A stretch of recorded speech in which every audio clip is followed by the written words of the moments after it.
So thank you for the organizer to have invited me here to present some of our work that we have started probably 2.5 decades ago, and to make a summary of or highlight, some of these the data we have collected.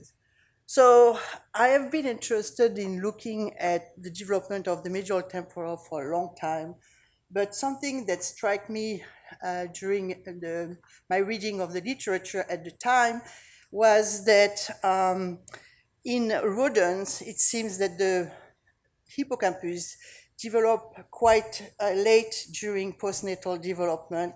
And as a result, there were some indication that the function that are supported by the hippocampus in rodent develop in fact later into development. But there was also some indication in primate, including humans, that some type of memory function was there almost at birth, like recognition, of faces. And so the idea at the time was, well, we have this in a primate because the hippocampus is probably much earlier developing in this species and therefore can support this function. But I was intrigued by this different data because I knew from another set of study on neuroanatomy of the hippocampus in primates that in fact the hippocampus continued to develop after birth. So this was the reason to start, including this type of program of research in the laboratory. So first of all, let me introduce you to two important functions that have been attributed to the hippocampus. One is the role of the hippocampus in memory, and more specifically to relational, a very specific type of memory. The memory of an event. You can recollect, where you were, with whom you were talking to, what time it was, in which room, this event, occurred. But there is also a lot of information that we have gained, over the time, that the hippocampus is also linked to emotion, because the hippocampus has an inhibitory action on the HPA axis, and it has also a lot of connection with the amygdala, which is also an important structure for the regulation of emotion. So we have at least two main functional systems that we seem that the hippocampus is really critical. Another important factor about the hippocampus is it is very prominent to vulnerability, especially very early in life, like hypoxic events, like epileptic seizures, like environmental stress. And all of these affect, the structures of the hippocampus very early on and may have, very severe and damaging effect for all the life after that. So, in fact, there is a clinical spectrum of hippocampal dysfunction that we can find that in all of these disorders or disease, you can have, involvement of the hippocampus, neuropathology that you can find in a hippocampus. And in many also of these disorders, you can find, memory impairment that are associated, with hippocampal function. So we started our, does not want to, okay. So the question we were starting in our research program at first is, what is the typical morphological and functional development of the hippocampus in primates? The second that we wanted to answer, what are the behavioral and cognitive changes following its early insult? When do they occur during development, and how long do they last? And the last portion was, does early hippocampal insult alter other neural systems? So not looking only at memory or emotional regulation in these animals that I will present, but also looking at other cognitive functions that are supported, for example, by the prefrontal cortex, and I will give you an example of this. So this was one of the first neuroimaging study in monkeys looking at changes in volume of the hippocampus in both males and females here. And you can see that there is a very sharp increase in the volume during the first couple of months, followed by a very slow but continuing development all the way to 2 years of age. And this is true for both males and females. From both neuroanatomical study that has been done just following these studies, we are starting to understand now what changes in the hippocampus is making, this increase in volume here. And so I made a summary because I have no time to present you a lot of examples of this study. But what we have learned, so this is after birth on a monkey scale, and I put here just for references, the human comparative scale. And so you can see here that there are some neurogenesis, for example, of cell in a CF field are there at birth. So all of the cells have already reached, their location. And also this connection between the entorhinal cortex and the CF field and the subicular complex seems to be, there and probably well functioning, by the first few months of life. However, there are some other changes in the hippocampus, which are migration of neuron in a dentate gyrus, for example, which is much more protracted, as well as morphological changes that have been demonstrated by this group of Ceres and Lavenex and the most recent publication of Jebes from David Amerald's group that have shown, that there are some changes, that continue quite, into the first year of life in the monkeys. And in fact, the connection with the trisynaptic circuit that we have from, the entorhinal, the CF field, and the subiculum continue quite late in development, all the way to 2 or 3 years in the monkeys here. So there is a lot of changes in the hippocampus, and these changes may, in fact, tell us about, the development of the function of the hippocampus.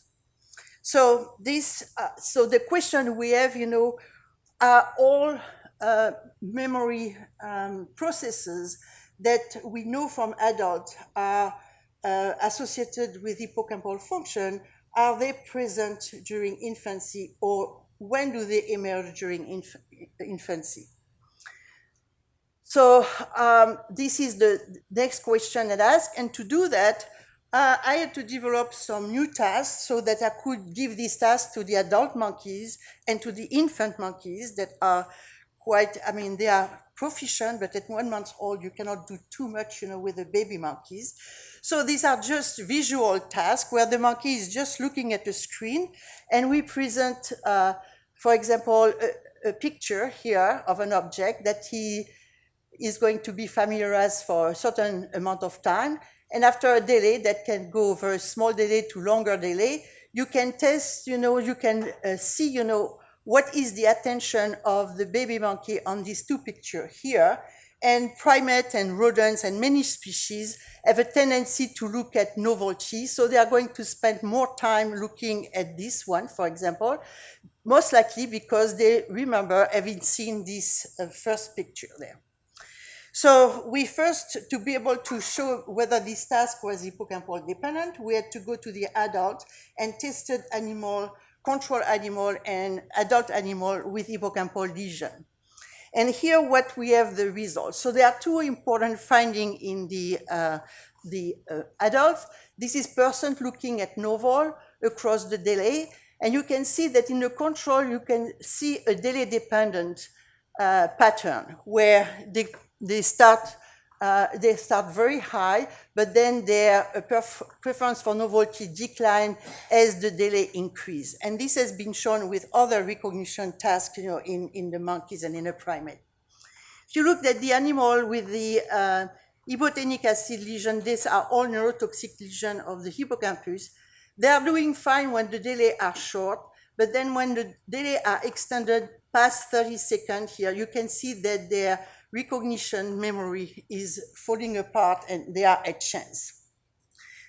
So this is a recognition task, but we know from the literature that, as I was mentioning, the hippocampus is very important for relational memory. So we wanted to have also a task that will be able, to look at relational memory. So we used exactly the same task, but there we manipulated the location of objects. So here the animal is familiarized with this little group of objects here. And after a very short delay, you will present the same image. And now in this one, you can see that 3 of the objects have changed position. So this is a special relational task. And because we were going to deliver this task to the infant monkeys, we wanted to make sure, that the infant were going to look at all of the stimuli and be able, to show us, recognition memory. So we added a control task, which is an object control, where now you have the familiarization with these 5 objects, and in a test, you just replace 3 of the objects by 3 new objects. So it's now a really object recognition task. So again, we tested this task on adult monkeys, and you can see here on person looking at novel for the visual object in place task, we have a significant impairment in looking at the novel image for the animal with the hippocampal lesion, but they were doing fine on the control task. So having this task in hand, we then turn to development and work with a group of monkeys. First, I'm going to present the data on the control because it's as important to look at how this type of memory develop in a control than on the effect of the early lesion. So this is the longitudinal study when the animal were tested on this object recognition task, and you can see, the delays that we were using. They were tested at 1 month, then again at 6 months using different objects, and then retested at 18 months. So an interesting thing that we observed, first of all, recognition memory were almost equal at all delay that we were tested. So it was something quite different from the adults. There were a slight increase in the magnitude of the recognition memory from 1 month to 6 months. But something that we were not expecting that happened in 18 months is that suddenly you can see that the performance of the control animal show that daily-dependent pattern that we have seen in normal adults. So this indicated that this shift here may indicate, maybe a shift of function within the brain where now, it's past, at least 12 months of age that the hippocampus, if it's really the structure that is responsible for this daily-dependent recognition memory, may emerge at that time and maybe take over a structure that may support this performance very early on. And we know now from additional lesion work that we have done that this early recognition memory is really taking care from the temporal cortical area, the perirhinal cortex, for example. So if you make a lesion of this area, you are going to show some impairment here at this early age. So turning to the other task, the special task, what you can see is, so they were tested on that task at 8 months, 18, 2 years, 3 years, and 4 years. And you can see that very early on, there is absolutely in a control no evidence of special relational memory in this animal, but this performance increased with age and starting around 2 years and then becoming stronger by 3 and 4 years. But at all ages, these animals were able to do this object control task. So it seems that there is some indication that the hippocampus, in this case, may in fact, participate in this type of memory even later than it is for recognition memory. So here again, a comparison with the control, where you can see that for the special task, now and it's compared to the control, who now show very good spatial relational memory at this later age. Now the lesion has impacted this function quite dramatically, whereas the lesion has absolutely no effect here on the control task. So it was not simply due because the animal is not attentive to all of the elements of the picture, but most likely because the hippocampus become to be very important to that task around 2 years. So if I put this type of functional development with the morphological development I just described before, here it is, we can see that incidental recognition memory that may be supported by the cortical, medial temporal cortical area arrive quite early. The delay-dependent memory that seems to be much more supported by the hippocampus start around 8 months going to a year. And then spatial relational memory is much more later, most likely because some of this delay-dependent memory here could be related, to this very early development of this direct pathway to the hippocampus, and also perhaps also because some of these transynaptic pathways start to be, emerging.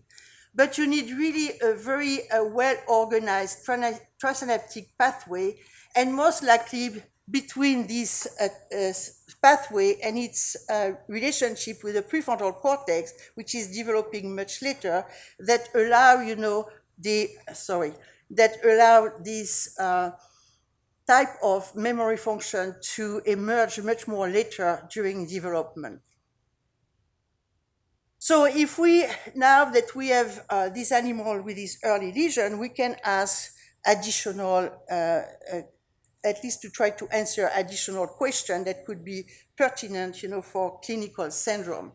The first one is, does this early lesion affect other neural systems? So we know that the hippocampus has, so first of all, before I go on that, I want to add something that I have no time to present, because this neonatal hippocampal damage has long-term effect on both the delay-dependent recognition and the spatial memory, because when they were retested as adults, the impairment is there, but as Farani was mentioning, is never as severe as the adult lesion. So we have an impairment, but never as severe as the adult lesion. And so then to look at how this lesion could affect other neural system, so we looked at two different other cognitive systems. One is working memory and the link between the hippocampus and the prefrontal cortex. And the other one that I will not have time to go over, but I can discuss after in a discussion if you're interested, is the link between the hippocampus and the hypothalamus and in the emotional regulation. So here to go on the first, looking at the interaction between the hippocampus and the prefrontal cortex, we took a working memory task that is presented on that slide. So in this slide, the monkey is presented with 3 objects. On the first portion of the trial, all of the objects are rewarded. So the monkey is picking one, suppose the sun here. So on the next trial, the sun is not rewarded, but the other 2 are. And now the animal has to remember which one he picked on that trial to be correct on that one, because he has the choice between this one and this one. And then on the third trial, of course, if he picked this one, now there is only one object that remains that can be, correct, and is this one here. So the animal has to monitor in working memory what it did, in a past trial to be able to be correct on the task. So if we train our animal, the control, and the neonatal hippocampal lesion on the task, here are the results. These are number of sessions to criterion. You can see that the control obtained, this good performance in a couple of sessions very quickly, whereas those with the hippocampal lesion are very poor on doing the task, and I think 3 out of the 6 animals never reached the criterion on the task. So they were a very significant impairment. So we were interested by the finding and wanted to find a way, to see whether the neonatal hippocampal lesion had affected, the prefrontal cortex. To do that, we went on using neuroimaging. We used metabolic PET study to go after this. So here is a study. This is a case for a control animal on the top and a neonatal hippocampal animal at the bottom, where they receive a metabolic PET experiment. First, when they were doing, this working memory task, and then in another session, 2 weeks later, we were training them on a control task where there in each trial, they had to select the same object. So they have to do the same thing, but not using the same process. So what you can see here, if you make, the subtraction between increased activity during the self-ordered task versus the control, you can see that in a normal control, you have a very increased activity here in the dorsolateral prefrontal cortex. But if you do the same for this animal with ibotenic acid lesion of the hippocampus, this increased activity is not existent here. So it seems that this early lesion had impacted, the functioning of the prefrontal cortex.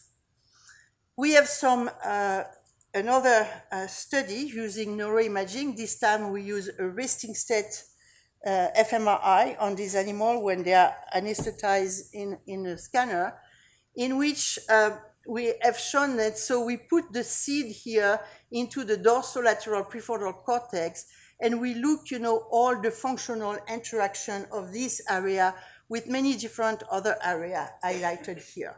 So this is what you see in a control animal, where you can see that the dorsolateral prefrontal cortex has functional interconnection with the major prefrontal cortex, here in some visual area and some parietal area, as we will expect. This is what you see in the animal with the neonatal hippocampal lesion, where now if you make the subtraction, it's easier to see here that the control showed higher functional connectivity with the dorsolateral and the VMPFC, and less in the animal with the lesion. The same thing for this visual area, and the same thing here for the parietal area. So we can see that not only, there is an effect on the dorsolateral prefrontal cortex, but there is a lot of repercussion in the full brain, not only due to the neonatal lesion of the hippocampus, but also by the disturbance, of the functioning of the dorsolateral prefrontal cortex.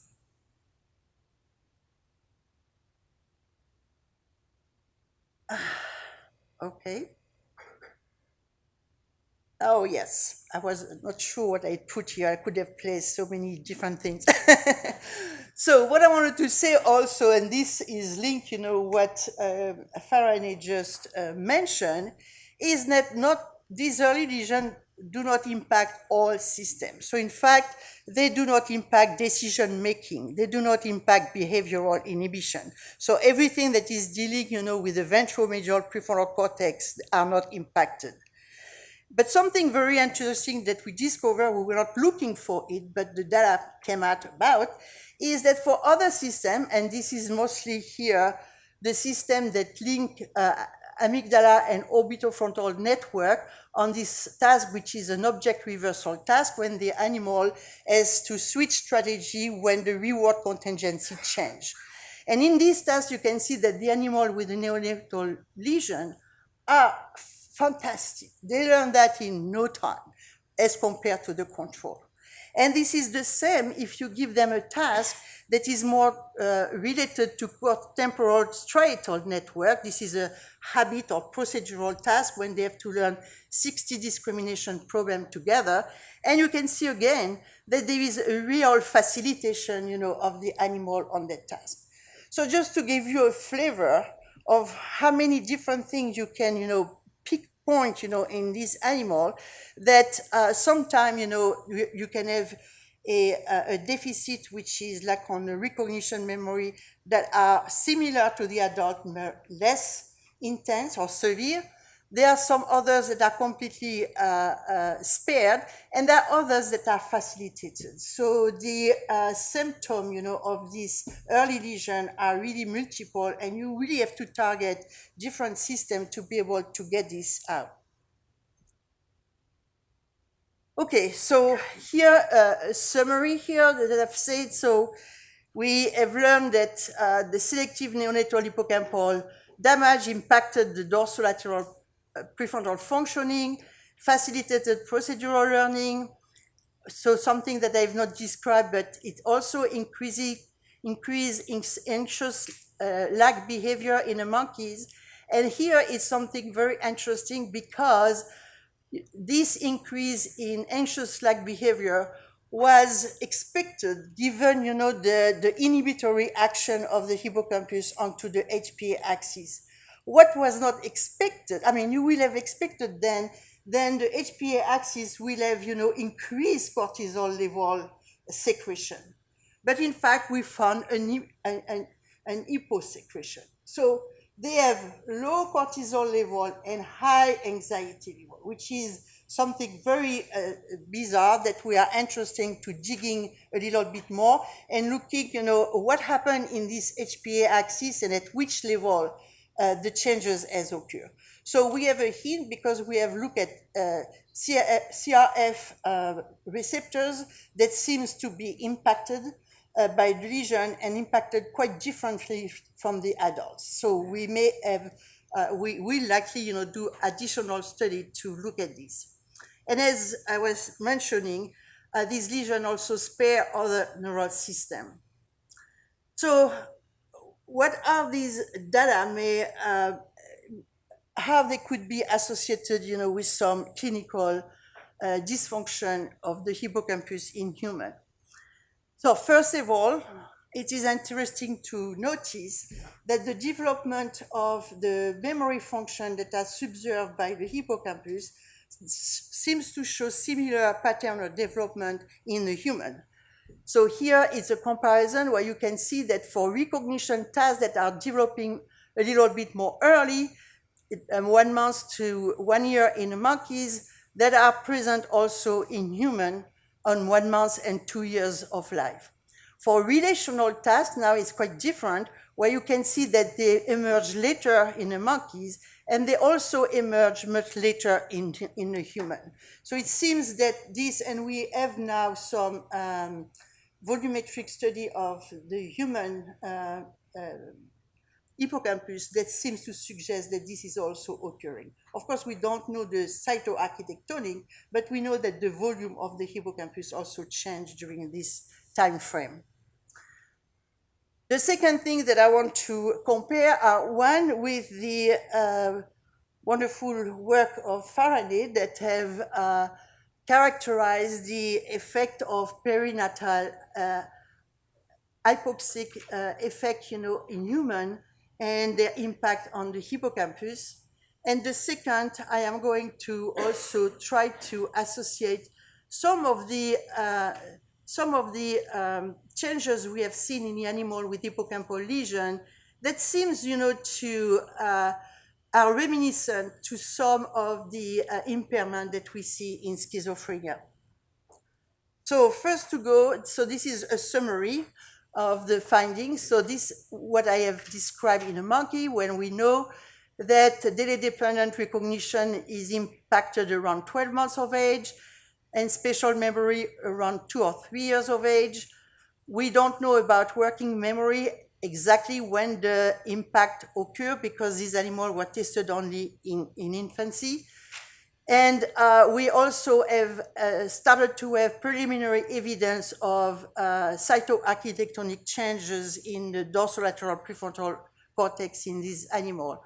So in developmental amnesia, as Faraday was mentioning, we show the same type of impairment, but what we don't know is exactly when these deficits occur. So the monkey can at least, approximate when we should be able, to look at these changes in a human. The second, as I was mentioning, it's about schizophrenia, and this is there are a lot of studies now that have shown that memory impairment in schizophrenia are characterized by a deficit in working memory and recall and recollection, as we have seen in the monkeys. They have also structural abnormality in the hippocampus and a thinning of prefrontal cortex and other changes in the prefrontal cortex that many other people have shown. They also show this aberrant functional coupling between the hippocampus and the prefrontal cortex that are shown, during resting state or during working memory tasks. And first episode patient and person at risk of psychosis show also some blunted cortical at awakening, as we have shown in the monkeys. So there is, some at least, evidence, or at least, some thoughts that maybe, the damage of the hippocampus or the neuropathology in the hippocampus, in these cases, may be related to some of their symptoms. I don't want to say that this unique neuropathology will create schizophrenia. I just want to say that this neuropathology could be associated with some of the impairment that have been described in schizophrenia. Future goal, of course, there are many, just 3 that came last night. First of all, it would be very interesting in a monkey not to look at the lesion, but really look at pathological state. So we can manipulate, the hippocampus early in life. This has been done in rodent, for example, where they did a very a transitory inactivation of the hippocampus in rodent very early in life for 2 days. 2 shots, in 2 days successively, and show almost the same changes that they have seen with the real lesion.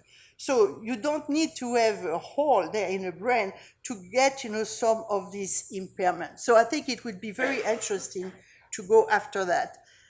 The second is that we should also obtain much more knowledge about this hippocampal prefrontal crosstalk. It's coming now because people are recording in 2 areas in both rodents and monkeys, and they start to show, that these 2 structures, are really talking to each other during memory tasks.